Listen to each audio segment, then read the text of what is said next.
तो कहानी की शुरुआत में हम एक बोट को देखते हैं जिसमें कुछ लोग एंजॉय कर रहे थे। वहीं हमें मौजूद एक लड़के एलन को दिखाया जाता है जो सिर्फ 8 साल का है, लेकिन 8 साल का होने के बावजूद भी इसकी हरकतें बहुत ही ज्यादा अजीब होती हैं। यहाँ पर उसके साथ के सभी लोग एंजॉय कर रहे थे, लेकिन वो अकेला ही पानी की तरफ देख रहा था। अचानक उसे पानी में किसी की शैडो दिखाई देती है और वो उसे देखकर पानी में कूद जाता है। पानी के अंदर जाने के बाद वहाँ पर एलन को एक लड़की दिखाई देती है। एलन उसका हाथ पकड़ता है और दोनों एक दूसरे को देखकर स्माइल करते हैं। लेकिन यहाँ पर हैरान कर देने वाली बात तो ये थी कि अब एलन पानी में भी सांस ले रहा था। यहाँ पर एलन के नीचे कूदने की वजह से सभी लोग बहुत ही ज्यादा परेशान थे। अब तब एक आदमी नीचे पानी में कूदकर एलन को बचाकर ऊपर ले आता है। इधर दूसरी तरफ हम उस लड़की को देखते हैं जो कि एलन के अपने पास से जाने से बहुत ही ज्यादा रोती है। दरअसल वजह ये थी कि इस दुनिया में उसकी देखभाल करने वाला कोई भी नहीं था। खैर अब वापस से पानी में चली जाती है। इस लड़की को सिर्फ एलन नहीं देखा था, बाकी और कोई इस लड़की को नहीं देख पाता। खैर इसके बाद यहाँ से कहानी 20 साल आगे जाती है, जहाँ पर हम एलन को देख पाते हैं जो कि अब काफी बड़ा हो चुका है। वो न्यूयॉर्क में अपने बड़े भाई के साथ रहता है और वहीं काम करता है। आज के टाइम में जब एलन अपने उस बचपन के इंसिडेंट के बारे में सोचता है तो उसे ये सिर्फ अपनी एक इमेजिनेशन लगती है। यहाँ एलन के लाइफ स्टाइल को देखकर हमें ये पता चलता है कि एलन की लाइफ न्यूयॉर्क में कुछ ज्यादा अच्छी नहीं चल रही। वो अपनी लाइफ से पूरी तरीके से बोर हो चुका है। साथ ही में उसकी गर्लफ्रेंड ने भी उससे ब्रेकअप कर लिया है। अब एक दिन वो अपने भाई के पास जाता है और उससे कहता है कि मैं यहाँ पर पूरी तरीके से बोर हो चुका हूँ, इसीलिए मैं कुछ दिन के लिए कैप कोड जा रहा हूँ, जो कि यहाँ से पूरे 300 मील्स दूर है। अब इसके बाद एलन एक टैक्सी लेता है और निकल पड़ता है कैप कोड की तरफ। उसे कैप कोड पहुँचने में पूरा 1 दिन लगता है। जब वो अगली सुबह वहाँ पहुँचता है तो उसे पता चलता है कि वो इस आइसलैंड की दूसरी तरफ आ चुका है, जबकि उसे तो इसकी दूसरी साइड जाना था। इसी बीच एलन को वहाँ पर कुछ लोग दिखाई देते हैं जो बड़े बड़े बॉक्सेस को ले जा रहे थे। एलन उनसे हेल्प मांगता है, तभी उनमें से एक आदमी पूछता है कि आखिर तुम हो कौन। दरअसल ये आदमी एक साइंटिस्ट होता है और वो समुद्र में रिसर्च करने के लिए आया था। उसे एलन को देखकर ऐसा लगता है कि जैसे एलन को किसी ने भेजा है ताकि वो उसकी रिसर्च को लीक कर सके। यही सब बातें अपने दिमाग में लेकर ये साइंटिस्ट एलन के साथ बहुत ही बुरी तरीके से बातें करता है और उसकी हेल्प करने से साफ साफ मना करता है। इसके बाद एलन को वहाँ पर एक छोटी सी बोट मिलती है और बोटमैन भी उसे ले जाने के लिए तैयार हो जाता है। अब थोड़ी दूर जाने के बाद बदकिस्मती से बीच रास्ते में उसकी बोट भी खराब हो गई। वो बोटमैन एलन से कहता है कि तुम चिंता मत करो, मैं किनारे पर जाकर तुम्हारे लिए एक दूसरी बोट लेकर आता हूँ। जिसके बाद वो बोटमैन पानी में कूद जाता है और बोट लेने के लिए चला जाता है। अब एलन को तैरना भी नहीं आता था, इसीलिए वो बहुत देर तक यहीं पर रुका रहता है। अब कुछ देर बाद एलन बोट को स्टार्ट करने की कोशिश करता है और किस्मत से बोट स्टार्ट भी हो जाती है, लेकिन बोट के चलने के झटके से एलन डिसबैलेंस होकर नीचे पानी में गिर जाता है। अब जैसा कि मैंने आपको बताया था कि एलन को तैरना नहीं आता, तो वो उस पानी में डूबने लगता है। लेकिन अब तभी हम देखते हैं कि एक हाथ उसे खींचकर कहीं पर ले जाता है। इसके बाद जब एलन की आँख खुलती है तो वो अपने आप को समुद्र किनारे पाता है। वो देखता है कि उसके सामने एक लड़की खड़ी है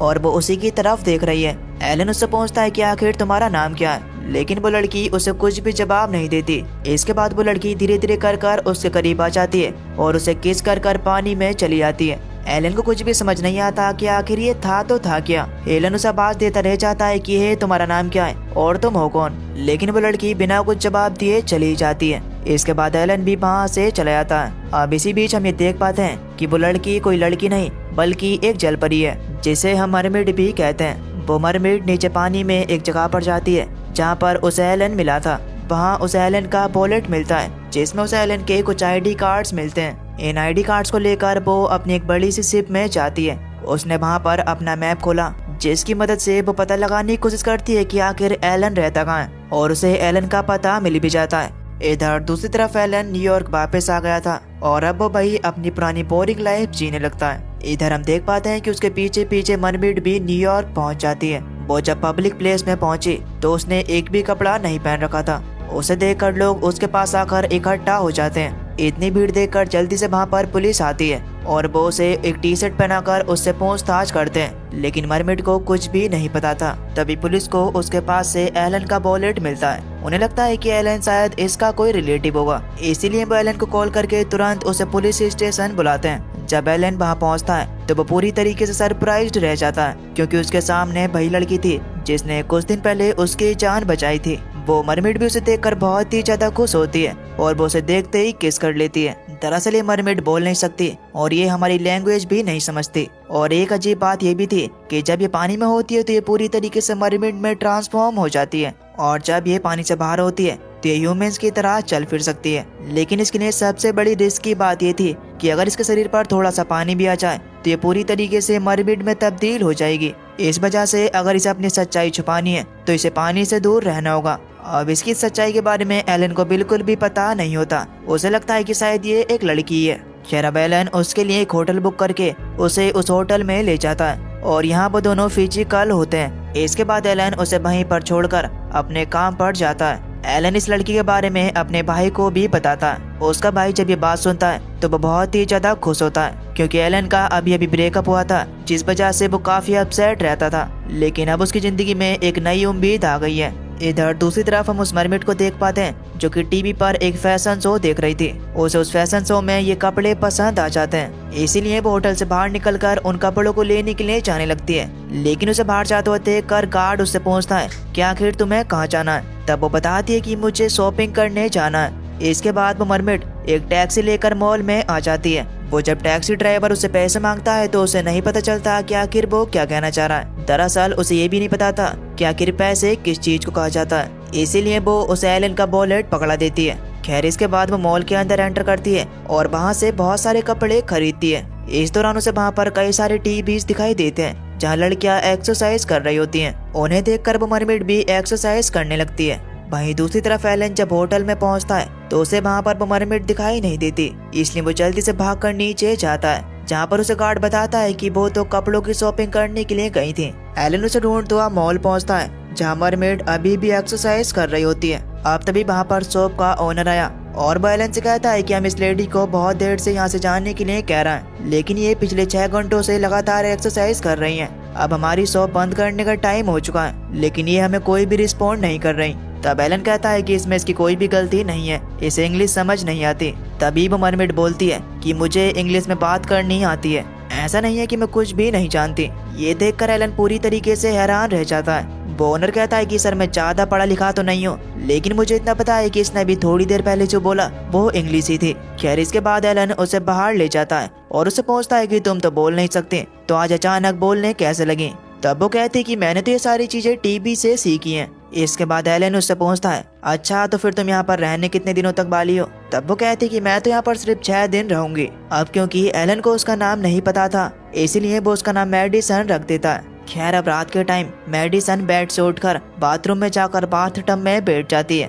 दरअसल बात यह थी कि उसे समुद्र की याद आ रही थी, और अब वो जैसे ही पानी के अंदर बैठी तो धीरे धीरे उसके पैर टेल में बदल जाते हैं। इसी बीच एलन की आंख भी खुल जाती है। उसे जब अपने आसपास मेडिसन दिखाई नहीं देती तो वो बाथरूम की तरफ जाता है, लेकिन इससे पहले कि एलन उसकी टेल को देख पाता, मेडिसन अपने पैर को सुखा लेती है। इस तरह आज मेडिसन बाल बाल बची। इधर दूसरी तरफ हम उस साइंटिस्ट को देखते हैं जो कि जब अपनी बोट में आता है तो उसे एक न्यूज़पेपर पर मेडिसन की फोटो दिखाई देती है। उसे देखकर उस साइंटिस्ट को याद आता है कि ये तो वही मरमेड है जिसे वो सालों से ढूंढ रहा था। वो यहाँ पर मेडिसन को देखकर बुरी तरीके से पागल सा हो जाता है। अब वो तुरंत न्यूयॉर्क आता है और अपने सीनियर्स को इस बात के बारे में बताता है, लेकिन जाहिर है कि उसकी बातों पर कोई भी यकीन नहीं करता। उसका एक सीनियर उससे पूछता है कि अच्छा अगर वो मरमेड है तो उसके लेग्स कैसे आए, जिस पर साइंटिस्ट उसे वही बात बताता है कि मरमेड पानी में होती है तो उसकी टेल होती है, और अगर वो बाहर हो तो वो इंसानों की तरह रह सकती है। ये सब सुन उसका सीनियर पूछता है तो तुम इसे कैसे प्रूव करोगे, उस पर पानी फेंक कर।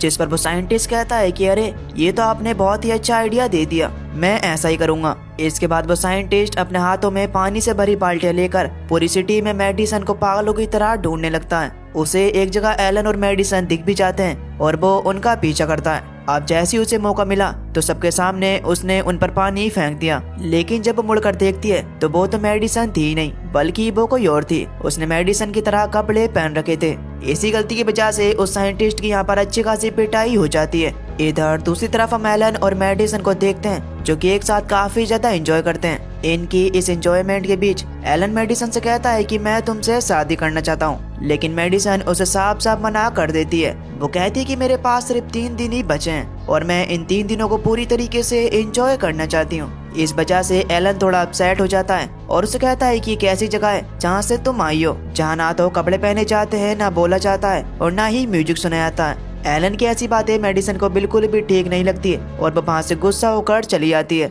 एलन उसके पीछे पीछे जाता है लेकिन वो उसे कहीं पर भी नहीं मिलती। एलन उसे पूरी रात ढूंढता है लेकिन उसका कुछ भी अता पता नहीं चलता। खैर, इसके बाद अगली सुबह मेडिसन को देखते हैं जो कि एक समुद्र किनारे खड़ी होती है और उसके मन में बातें चल रही थी कि क्या उसे अपने घर वापस चले जाना चाहिए या फिर एलन को उसकी जरूरत है। अब वो डिसीजन लेती है कि वो वापस से एलन के पास जाएगी। वो एलन से कहती कि मैं तुमसे शादी तो कर लूंगी लेकिन उससे पहले मैं तुम्हें अपने बारे में कुछ बताना चाहती हूँ। तब एलन कहता है कि हाँ ठीक है, चलो बताओ। मेडिसन कहते हैं कि अभी नहीं, सही वक्त आने पर मैं तुम्हें जरूर बताऊंगी। खैर, इसके बाद ये दोनों घर जाते हैं लेकिन वहाँ पहले से ही वो साइंटिस्ट उनका इंतजार कर रहा होता है। जब ये दोनों एलिवेटर में होते हैं तब वो साइंटिस्ट सीढ़ियों से ऊपर आता है और पानी का पाइप चालू कर एलिवेटर के सामने खड़ा हो जाता है। लेकिन इस बार भी उसकी जजमेंट गलत निकली। इस बार भी वही कपल था जिनके ऊपर उसने पहले पानी गिराया था। इसी बात को लेकर उस साइंटिस्ट की एक बार फिर से पिटाई हो जाती है। इधर एलन मेडिसन से कहता है कि मैं आज ही तुमसे शादी करना चाहता हूँ लेकिन उससे पहले हम दोनों को प्रेसिडेंट की पार्टी में जाना होगा जो कि जरूरी है।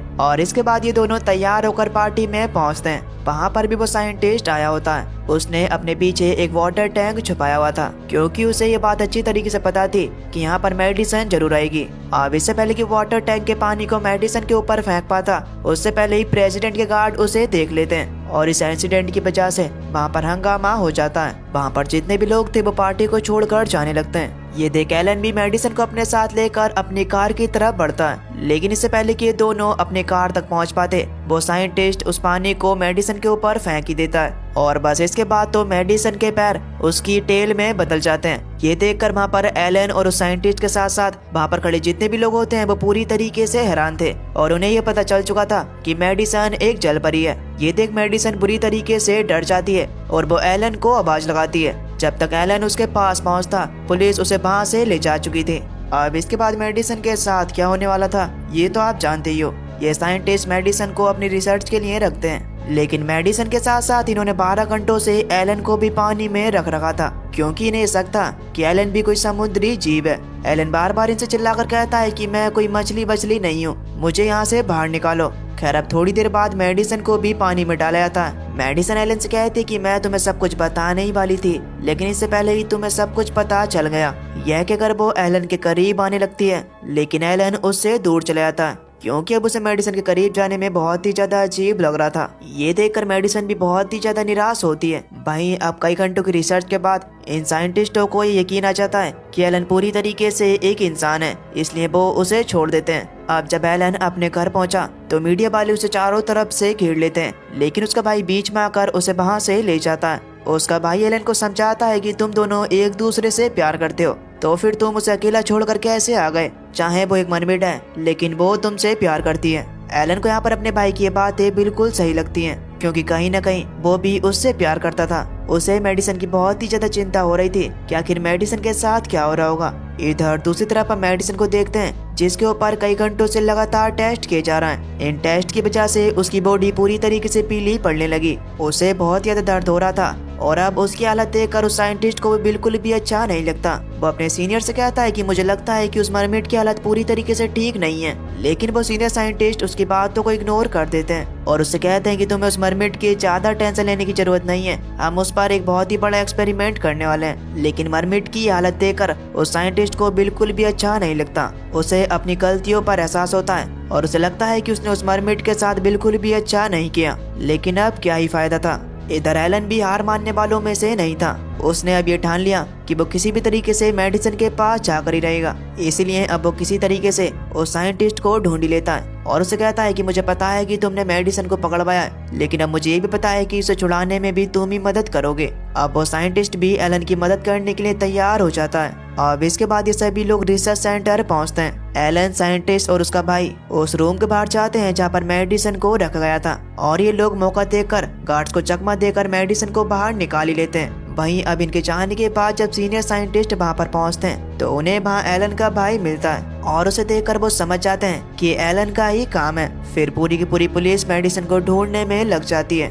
अब जब तक वो पुलिस उन्हें पकड़ पाती उससे पहले ही वो लोग समुद्र किनारे पहुंच जाते हैं। मेडिसन यहाँ पर एलन से कहती है कि मैं किसी भी हालत में तुम्हें छोड़कर जाना नहीं चाहती और यही तुम्हारे साथ रहना चाहती हूँ। लेकिन एलन उसे समझाता है कि तुम्हारी सच्चाई पूरी दुनिया के सामने आ चुकी है, इसलिए तुम इस दुनिया में तो नहीं रह सकती। मेडिसन कहती है कि चलो ठीक है, मैं यहाँ नहीं रह सकती, लेकिन तुम तो मेरे साथ चल सकते हो। तुम्हें याद है कि जब तुम 5 साल के थे तो तुम पानी में सांस नहीं ले पा रहे थे, जब जिस छोटी बच्ची ने तुम्हें बचाया था वो और कोई नहीं बल्कि मैं ही थी। मेडिसन की बात सुनते ही एलन पूरी तरीके से सरप्राइज्ड रह जाता है, क्योंकि उसने तो अभी तक अपने मन में ये मान कर रखा था कि उसके बचपन का इंसिडेंट सिर्फ उसकी एक इमेजिनेशन थी, लेकिन आज उसे पूरी तरीके से यकीन हो जाता है कि वो हकीकत थी। अब इससे पहले कि मेडिसन कुछ और कह पाती, मिलिट्री के हेलीकॉप्टर्स वहाँ पर आ जाते हैं। मेडिसन अब पानी में लौट जाती है और हेलीकॉप्टर्स आसमान से उसका पीछा कर रहे होते हैं। एलन के दिल में भी एक सवाल घूम रहा होता है कि क्या मैं उसे जाने दूं या उसके साथ चला जाऊं। और अब तभी एलन सबको छोड़कर पानी में कूद जाता है। एलन पानी में सांस ले पा रहा था जैसे वो अपने बचपन में ले पा रहा था। यह एबिलिटी उसके पास शुरू से थी।